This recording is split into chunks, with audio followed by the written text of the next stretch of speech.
Assalamu алейкум ардактуу телекөрүүчүлөр, кайрадан эле ЛТРде менин айылым көрсөтүүсү. Биз бул жолкусунда Ош облусунун Каракулжа районуна караштуу Кеңеш айылына келип отурабыз. Илгеркиче атын атап айтканда Жипром деген ат менен өтө таанымал айыл. Бүгүн биз сиздер менен биргеликте ушул айылдын жашоо, турмуш тиричилигине бүгүнкү күндө эмне менен алек болуп атат, кенен таанышканга аракет кылабыз. Биз менен бирге болуңуздар. Ош облусунун Каракулжа районуна караштуу Кеңеш айылы деңиз деңгээлинен 1600-1700 метр бийикте жайгашкан. Облус борборунан 125, райондон 24 чакырым алыста орун алган. Калкынын саны 4470тен ашык, 1174-түн тегерегинде кожолук жашайт. Айылда 2 мектеп, 2 ФАП, спорт зал, стадион, китепкана, мечит жана маданият үйү бар. Бүгүнкү күндө айылда бир топ иштер аткарылып, өнүүгө аракет күч. Бизде Кеңеш айыл өкмөтүндө 2 айыл бар. Пор Кеңеш деп. Экөндө тең мектептерибиз бар. 2018-жылы республиканский бюджеттен акча каралып, 2 этаж 275 орундуу мектеп курулуп бүткөн. Заманба бүттү алдагы. Андан кийин Пор айылында 54-жылында салынган мектеп экен эле, ошонун ремонтун өткөрүп, алда заманба болуп бүтүп, азыр мектептер жакшап калды бизде. Дүйнөлүк банк тарабынан акча бөлүнгөн. Азыр таза суу чыгаар алдында турат. 90-95% бүтүп калды. Кудай кааласа мына жаңы жылга жетпей элге суу беребиз деп турабыз азыр. Алдыда ушул Кеңеш айылына кыла турган кандай бир иш пландар бар да ал болуп? Алдыда бизде бала бакча азыр ошонун аркасынан чуркап атабыз. Бала бакчабыз такыр болгон эмес.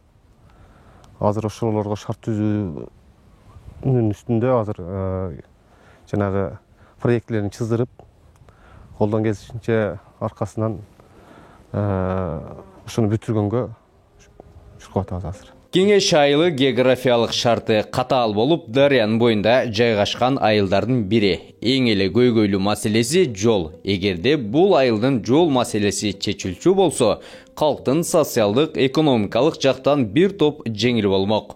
Биздин айыл өкмөттө эң көйгөйлүү маселе болуп, бул мына биздин жол чечилбей келе жатат. Себеби райондун центрине, андан кийин өзгөн Ошко барыш үчүн жолубуз тетири, тегеренип барабыз.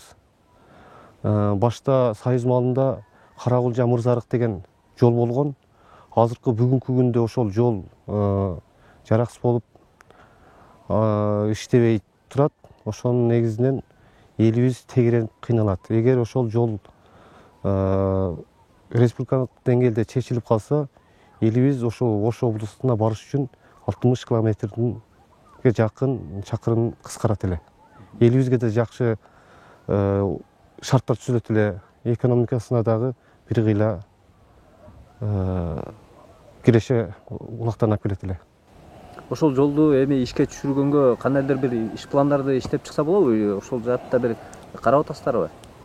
Эми карап аракет кылып жазып көрүп атабыз. Эми ал жактан чечилбесе, биздин алыбыз жетпейт экен. Ушул жогору жакка жетип калса, ушул жогору жактан бир келип, ушул маселени элдин көйгөйүн чечип берсе, абдан жакшы иш болот эле. Ар бир айылдын атынын өз таржымалы болот эмеспи? Бул айылдын тарых таржымалын билүү үчүн аксакалдарга бет алдым. Бале, карысы бардын ырысы бар дегендей, айылдын так ортосунда жайгашкан мечиттен аксакалдарга кезиктим. Баары менен бир четтен амандашып, андан соң айыл тарыхын сурадым. Бул жер өзү Кеңеш айыл болуп калган себеби ошо Кеңеш өкмөтү курулганда, анан бул жердин аты коюлганда чамамда ошондо. Ошон үчүн Кеңеш айыл болуп калган. Анан бул жер башта 3 колхоз болгон экен. Биз эс тартканга чейин.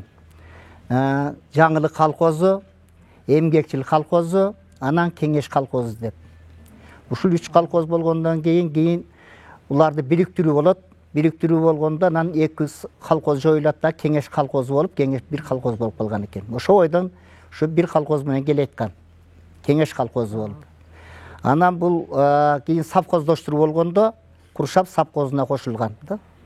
Өзгөн районунун Куршап совхозу. Куршап совхозунун 7-чи отделениясы болуп калган. бул жер. Ошо менен 7-нчи отделение болуп келип, кече 68-69 жылдары бу жер анан Узгенский МЖС болгон бу жер.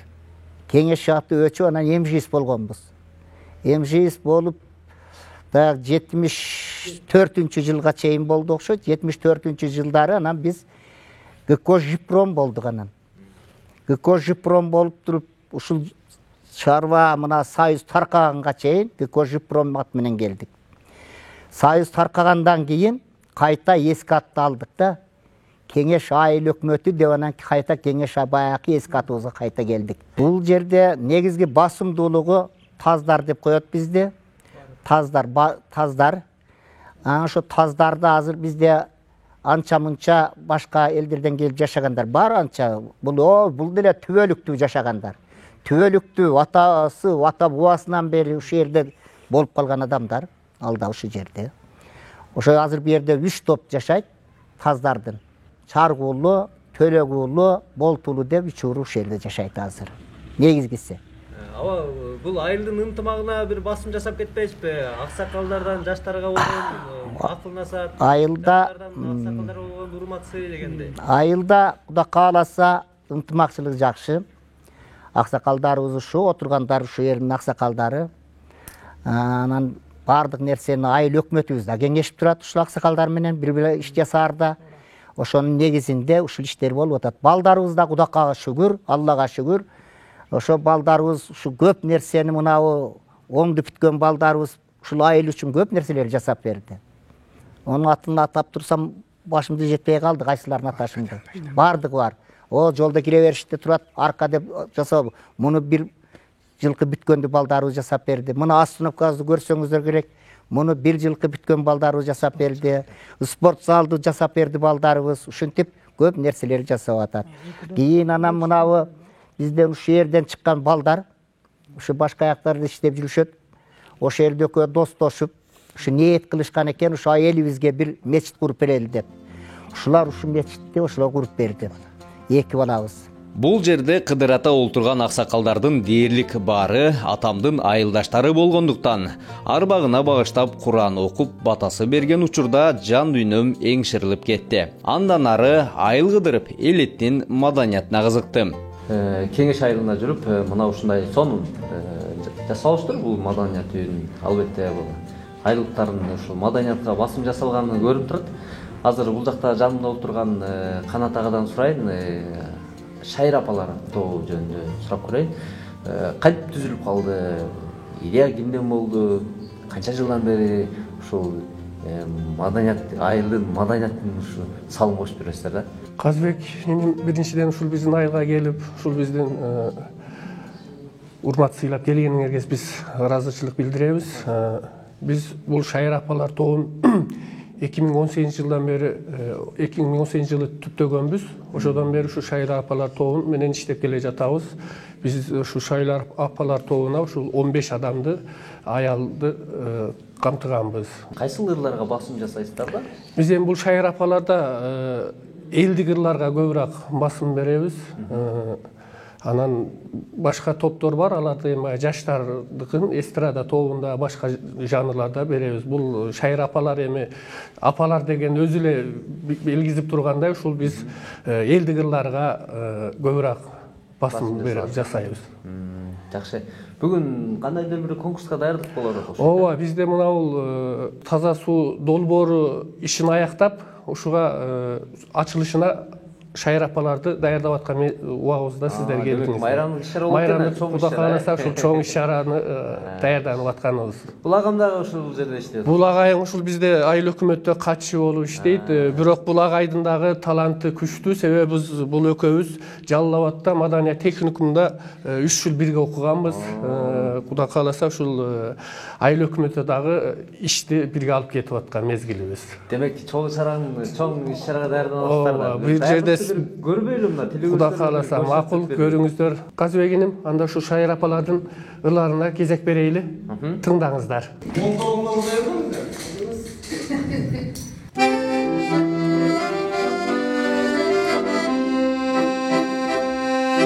Çayırlar dipsiz eşeği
ырдап жатканын көрүп, айылдын маданияты бир топ алдыга жылганына ишеним артасың. Маданият үйлөр оңдолуп, калктын калың катмары, элдик ырлар, каада салт, үрп адаттары менен сугарылып жатканын көрүп, айылдык шайыр апаларга бали дейсиң.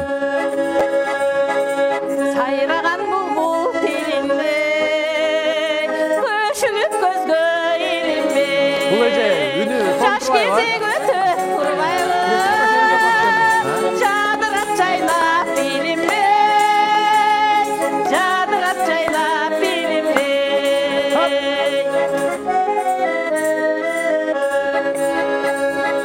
Чечедей болуп кадала, чыкпайт голге санамда. Чачымды бубак бассала, картайтпайт мени замана, картайтпайт мени замана. Чачымды бубак бассала, картайтпайт мени замана, картайтпайт мени замана, картайтпайт мени замана. Айылдын так ортосунда жайгашкан ушул карапайым элдин оорун колдон жеңилин жерден алып, ак менети менен ушул турмуш тиричилигин өткөрүп, үй бүлөсүн багып келген агабызды мен сиздерге чагылдырып бербесем болбойт. Анткени бул агабыз ушул темир устачылык менен ушул айылдын элдин баардыгын камсыздап келет. Азыр ичкери кирип, кенен майып кылганга аракет кылабыз. Биз менен бирге болуңуздар. Ассаламу алейкум. Темирди кызуусунда сок дейт. Ошол ушул бар. Темирди кызуусунда согуш керек. Муздаган болбой калат. Өзүң немеңде болбой калат да. Өзүң калпындайчы. Ана ошол биздин немебиз. Темир устачылык менен канча жылдан бери аралектенип атасыз? Мен темир устачылык менен 80-жылдан бери. Ошо атам үйрөткөн 80-жылдары. Onda Sapkoz'un çoğun garajı var lan o nemede. Garajda, joyluk getirdi hazır. O şadan beri işteyiz şu. Allah menen azırlık vaqt qanday? Azırlık vaqt, gemi murunqa qaragan azırlıkka vaqttan murunqida iş yok. Murun vaqtları var olatdı. Hoş bolatdı, mala şu akşam bol kumay gelip duradı. Hazır hem Xitaydıkında onca oluq emas. Bir bazarda demet tutardı. Şu ellerin yeşilligin, atın, şu takalap, beni öldürürüz. Көбүнчө аттакка даярдайт окшойсуз. Көбүнчө аттакка, анан элдин ушу муктаждыгы, калак, күрөк, сваркалап турабыз. Эртеден кечке бул жерде экенсиздер? Саарына саат 9-дардан 6-га чейин иштеп турабыз. Балдар үйрөндүбү өзүңүздөн? Үйрөндү. Азыр кичинекей балам үйрөндү. Жокко. Экинчи мына чоң балам. Мына чоң балаңыз. Эгемберди ага, эми бул темир устачылык бир жагынан эми бул жактан ысык. Анан муздак темир дегендей бир түйшүгү кандай бул эми? Түйшүгү эми баягы кыштын мусары оорураак. Темир муздак болуп калат. Шатырын эметпейсиң. Мунун ичинде көп турсаң деле бар зак. Кыйыныраак саат азыр. Анан жайдын күнү ысыгыраак болуп кетет. Баары турмуш ушундай экен. Айылдын эми үмүт бар эле сизге келет да. Кудай кааласа келет. Бар эманча-мынча менен башкасы деле бирок отко баг бурап түздөгөндөр көбүнчө мага келет да. Сварка, барка. Бир күндө канча аттакка даярдайсыз? Бир күндө 5 ат, аттак. Даярдап коесуз. Аттарын алып келсе такалап бересиз. Эми бул жерде кеңейтейин деген, анан жанагы өзүңүздүн бир шакирттериңизди окутуп үйрөтөйүн деген максаттар барбы? Бар. Чыгып атат балдар, үйрөнүп атат. Атта калабаса да ушу келип, базганына кармашка калып, темирди көрөйүн аба дегендер балдар бар. Темирди дагы отко ыйлап таап коет го эми, Ыйлап. Ошонун да бир өзүнүн убакыт сааттары болсо керек. Эми ол баягы темирдин баягы составында ошо бирдекени сугарып калсаң темирди, абоймон ошондо өзүнүн баягы сагызган канат, мынандай анандай деген немелери бар да. Темирди эле бар жол баягындай сугарыш кыйын эми. Темирди дагы аптолго сугарасың, сууга саласың пышык болуш үчүн. Такан муну неден жасап атасыз? Мына 8-дик материал. Сайыздык бул, Кытайдык эмес. 8-дик.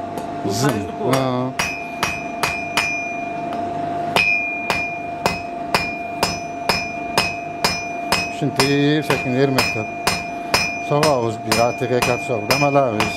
Үйрөнөм деген балдар келсе канча убакытта үйрөнүп кете алат? Эми өзү ол үйрөнүм деген балдар наржа кызыгуулугунан өзүгө ошого берилип иштесе 3-4 бир жумада секин үйрөнүп окшоштуруп калат да. Бир жумада, Жакшы кызыкса. Ара мына мыкты саат орурагана начар таканы немесе болот. Мыкты жасаш кыйынбы?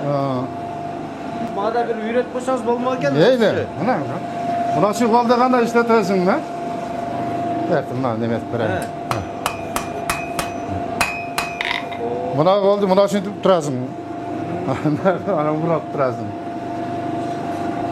Кыйын болсо керек, а? Көрсөң?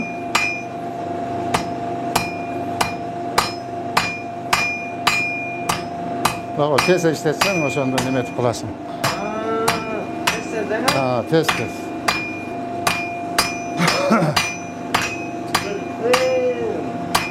Olman girmez okşayt men. Okşaş var. Uşint ona okşaşat da.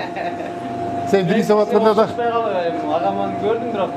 Okşaştıran hareket koysam da bolmay kalı. Buzulma okşayt da. Ya buzulbayt. Buzulbayı. Buzulbayt.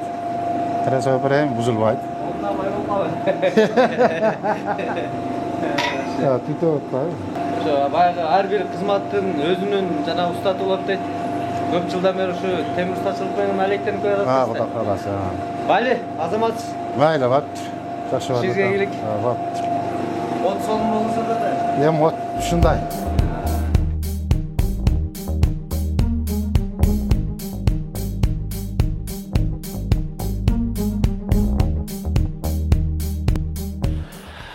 Толу аймактардын эң алыскы айылына кирсең, мына ушундай шарттагы китепкананы көрүп, албетте ичиң жылышат.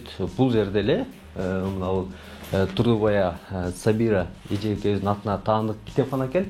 Киргенде эле мына бул жакта көрүп атасыздар, Исхак Разаков, Рыспай Абдыкадыров, Алатоо дейт. Бул жакта Манас, Эстебес, Семете дегеле ушу кыргызга таандык улуу аттуу баштуу инсандардын китептерин көрүүгө болот. Ичкериден дагы көрүп көрөлү. Көрүп атасыздар, бул жагы эми чоң эле китепкана. Мына бул жакта орус адабияттары, кыргыз адабияттары дегеле чоң акын жазуучуларга таандык китептер бар экен. Бул жакта эжекебиз менимче бул жерде иштейт. Эжекеден сурап көрөлү. Саламатсызбы эжеке? Саламатчылык. Атыңыз ким? Инабат. Инабат эжеке, бул жерде мен угушумча айылда китепканада өзгөчө айылдык акын жазуучулар да келип, жаштарга өздөрүнүн ырларын окуп берип, китепканага келүүчүлөрдүн саны көп дейт.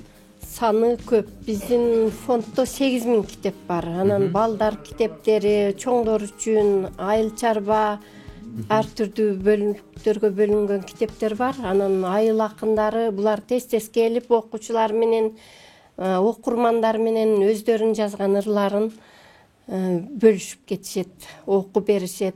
Азыр бизге ушул айыл акындары келип балдарга өздөрүнүн жазган ырларын окуп берип жаткан убак эле. Силер убагында келдиңер. Биздин бүгүн окурмандардын келген күнү эле. Абдан сонун экен. Анда мен жанынан таанышып көрөйүн анда, эжеке. Сонун азыр акындарга кирип көрөлү. Бул айылдык жазуучу акындар дейт. Ассаламу алейкум. Кандайсыздар? Окуучулар, китеп окуп окшойт. Тоскоол болуп койдум окшойт, а? Жакшы, рахмат. Бул жерге отуруп берейин, э? Абалар кандайсыздар? Жакшы турабыз. Жакшы отурасыздарбы? Бул жерде китепканада активдүү окурмандар, жазуучулар сиздер окшойсуздар, э? Ушу биз дайым келип окуп турабыз да, алабыз үйгө, алып барып окуйбуз. Ар 2 күндө бирден келип турсак болбойт. Китепти ушу саясаттын дагы, мына кеңеш элдин тарыхы дагы, жана башка маалыматтарды алып турсак болбойт да. Ошон үчүн тез келип турабыз. Мындай окурмандар көп. Досум экөөбүз, Булукам экөөбүз, мына окуучулар да көп келет экен. Күндө эле келсем отурат бир 10-15тен. Жакшы эш. Китеп окуган жакшы да. Алар эми ушул жазуучулук менен бир бөлүшпөйсүздөрбү, э? Эми мындай да мен кээде айтып жүрөм. Барган жергиле.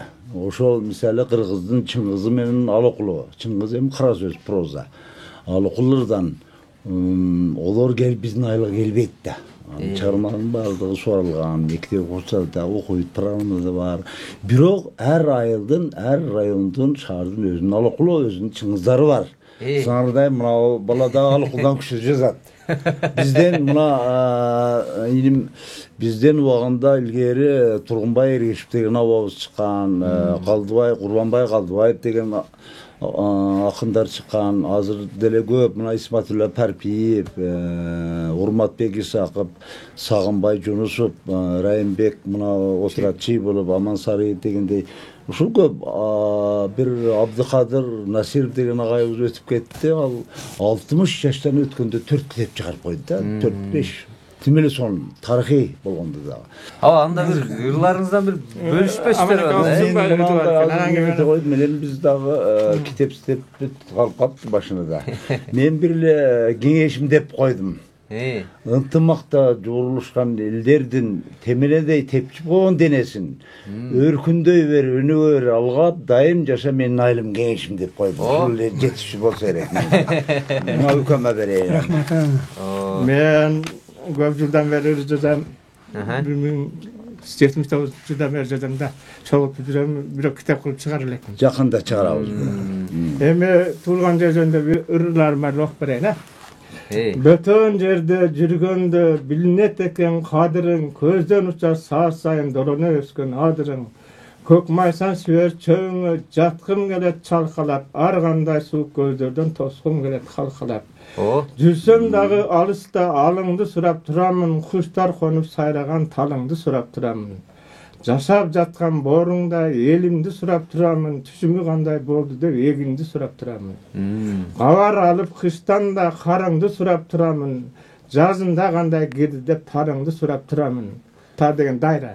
Айланайын туулган жер, кымбатсың сен ханымдан. Bir болсом деп тилеймин, айрылсам да жарымдан. Рахмат, рахмат. Эми лирик арырлардан да бир окуп коёюн. Лирик алдан sonra. Жанагы сезимден чыккан, жүрөктөн чыккан сүйүрларынан деген. Эстен бир кетпей жамалың, жанчылып жүргөн убагым, көңүлдөн бирде өтпөдүң, өссө да жаштык курам. Кусалык кыйнап жанымды бир көрөгө болдуңдар, болсо да турмуш ар башка жүрөгүмдө өзүң бар. Өзүңө болгон сезимдер дагы эле болсо аппак кар, канчалык ырды жазсам да тагдырдын жолу эмитер. Алтындан кымбат мен үчүн өзүңө жазган ыр кылат, жыл өткөн сайын гүл ачып жаздагы жетек ыр кылат. Рахмат, ушул биздин айылдын немеси шарты эң жакшы райондогу областтагы шарттан да эң жакшы. Кудай кааласа, сен туулган жериң жогору жакта ушу эмгекчил деген айылдан болосуң. Эми биздин айылыбыз кеңири 4 немеден турат, 3 бөлүктөн турат. Айылыбыз ушу кеңеш айылы, эмгекчил айылы, чаргуулуу айылы болуп 3кө бөлүнөбүз. Ушул жерде бөлүнүп ушул жерде жашайбыз. Элибиз ынтымактуу, баардыгыбыз ынтымакта жашайбыз. Бул жерге бат-бат китеп окуганы келип турасыз? Бат-бат ушу айылдык буйлаткага келип китеп окуганы барып анча-мынча келип турамын. Көп эле келем. Жакшы. Рахмат, силерге да ишиңерге ийгилик, ден соолук болсун. Рахмат. Абалар, мына бул мага эң өзгөчөлүгү мына ушул жерде мектеп окуучулары менен, анан карыялар деп коелу, аксакалдар сиздер чогуу биргеликте китеп окуганыңыздар жакты да. Буну башка айылдарга да бөлүш керек го дейм да. Ол туура, себеби мынау жаш жетишинчектер айрым немелер боюнча маалыматты ала албай калат да. Ошону биз түшүндүрүп коебуз буларга. Өткөн тарых болобу, азыркы мезгилдеги окуялар болобу түшүндүрүп коебуз. Негизи эле ошол сен суроону туура бердиң. Карыялар менен карлар менен жаштардын ортосунда байланышты күчөтө бериш керек негизи. Өзүнүн элинин, жеринин тарыхын билиш керек да негизи. Тарыхка болгон бир тарбияңыздарды калтырып кетип атасыздар да. Бали? Рахмат. Ак жол бекам. Силерге рахмат, келип ушундай айыл жерин бүткүл кыргыз элине берип атканыңа рахмат. Чоң рахмат. Ийгилик. Рахмат. Ишиңерге ийгилик, ден соолук болсун. Рахмат. Ак жол.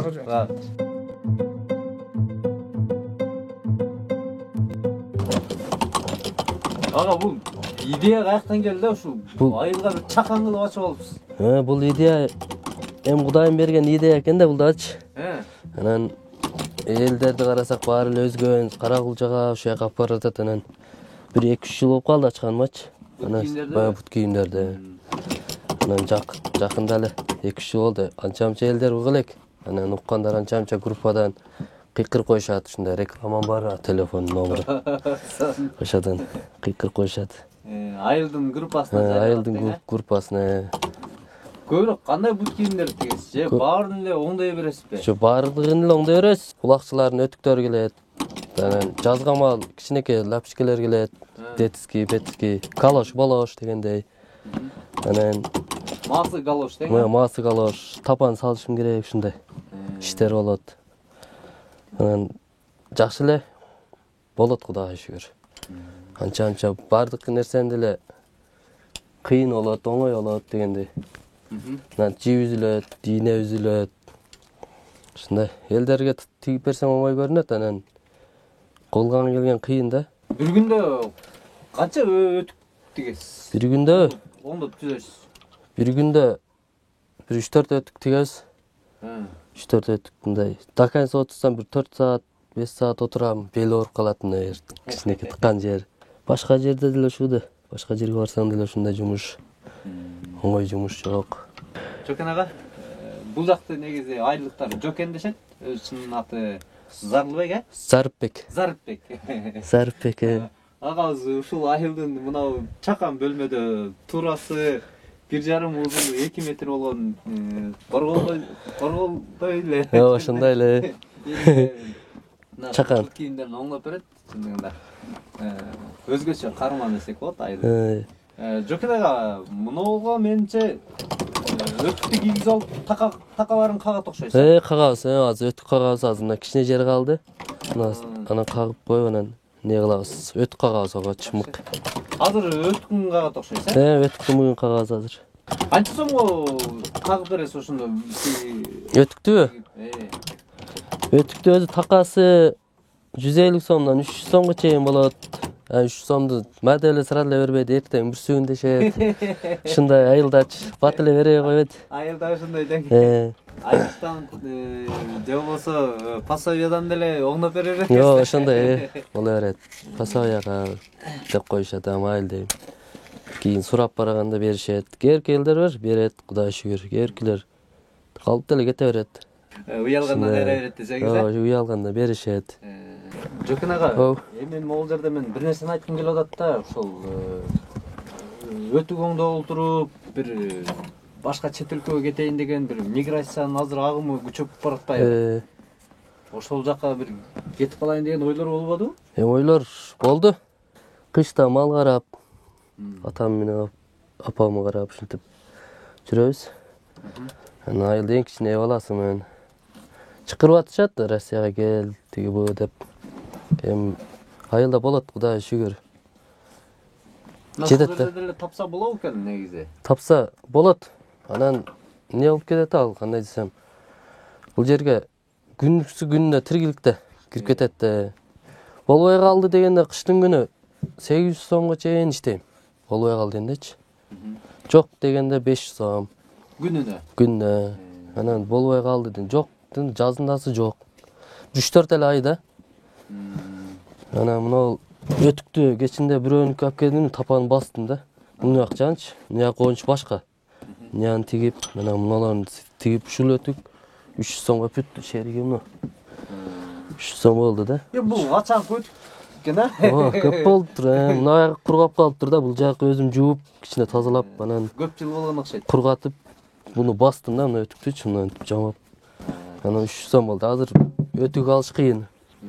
Өтүктөр 1,5 2 миң Өзбекстанский дежет көп эле. Кандай өтүктөр, ар кыл өтүктөр бар да.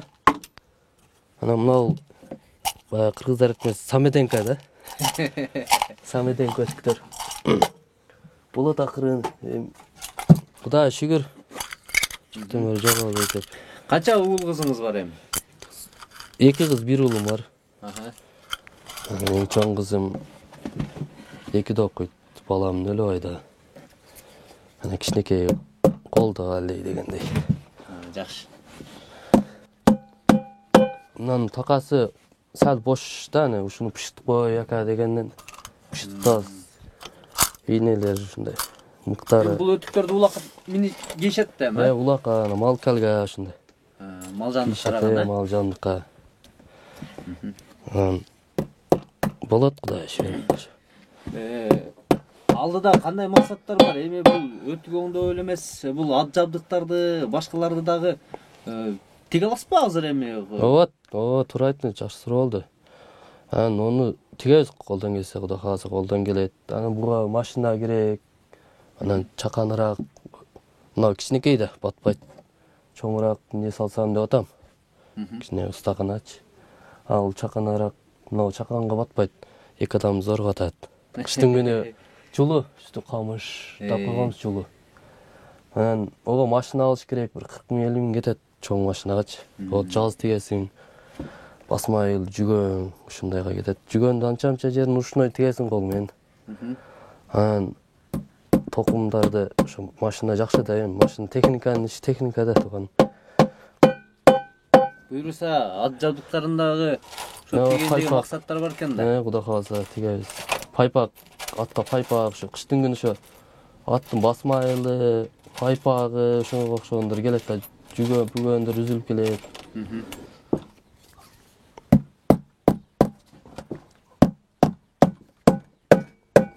Чындыгында ушундай чакан бөлмөдө эмес, айыл өкмөт тараптанбы же болбосо бир өзгөчө спонсорлор тарабынан ушундай өнөрлөрдү чогултуп бир чоңураак бир имарат салып туруп, ошол жерге бир жайгаштырып койсо, балким дагы бир жаш муундар, келечек муундар ушундай өзгөчө бир өнөргө ээ болуп калабы деген ойго келесиң да. Жокен аганы көрүп аябай сыймыктанып атам, ушул айылдын баардыгы бул жакка келет экен. Аммантип өтүктөрдү оңдоп дегендей. Бали, азаматсыз. Рахмат. Сиздин ишиңизге тоскоол болбойн анда. Мен барайын. Рахмат. Чоң рахмат. Болуптур. Майылыңыздар болуп туруңуздар. Чоң рахмат, куш келипсиздер. Биздин айылга. Рахмат.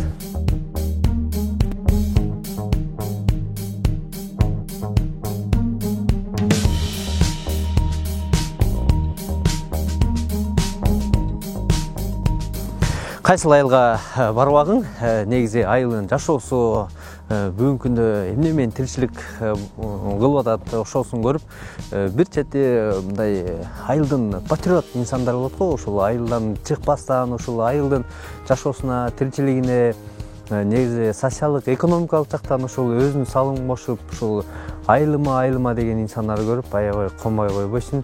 Бул айылдагы ушул өнүгүүгө бет алган айылдардын бири болду. Карагулжа району Кеңеш айылы. Кийинки эфирден көрүшкөнчө аман болуңуздар. Менин айылым көчөтүсү сиздер менен Кызыбек Мамасалов болдум. Аман болуңуздар.